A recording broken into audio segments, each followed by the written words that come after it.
maulang hapon sa inyong lahat kakabsat. Ayan, malakas ang ulan. Nandito ako ngayon sa sasakyan kakabsat kasi pupunta akong Quirino. So, subukan ko ulit na suyuin si Karen kasi nung nakaraan kakabsat sinuyo ko siya pero ang sabi niya hindi pa siya handa. Huwag ko muna siyang kulitin, huwag ko muna siyang puntahan.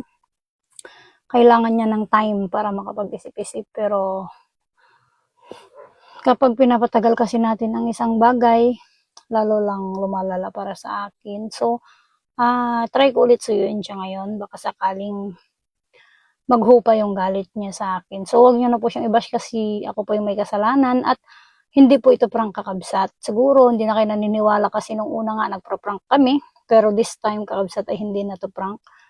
Napapansin niyo naman siguro kasi hindi naman kami nagkakasama. Nagsimula po tong lahat ng to mula dun sa Pangasinan. So, try natin na ayusin, suyuin kasi nami-miss na din siya ni Inang. Hinahanap na siya ng mga kapatid ko. So, sana maayos pa natin to at kung hindi man, at least we tried, di ba? Samahan niyo ako kakabsat. Ayan kakabsat, nandito tayo ngayon sa sa Ilagan, dito sa sentro. Dadaan tayo dito sa Abines Flower Shop, dito sa Baligatan at magpapagawa po ako ng flower. Bibigyan natin ng flower kasi manunuyo nga tayo kakabsat. Hopefully, maayos natin ang lahat ngayon kakabsat kasi namimiss ko na rin talaga siya.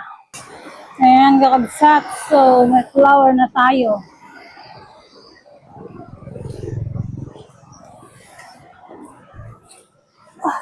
Diba? Ang ganda kakabsat, no? Ang ganda ng flowers kasing ganda ni Karen. And I'm so sorry.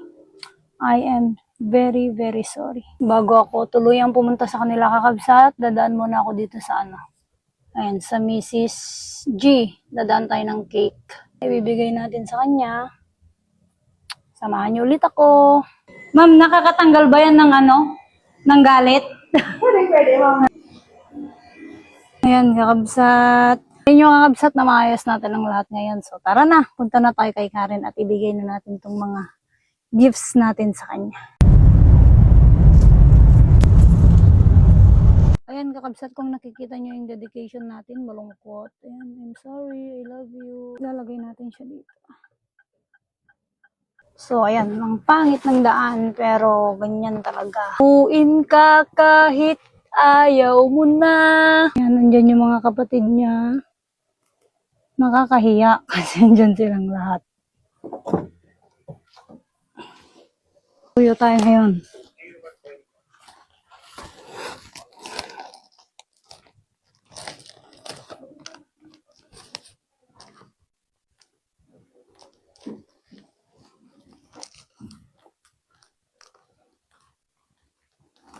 Pinkan bebe.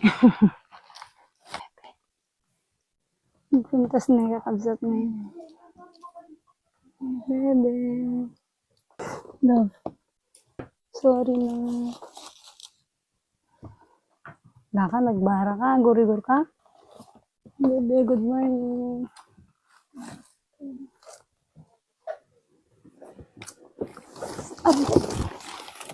Sorry na, bebe ko.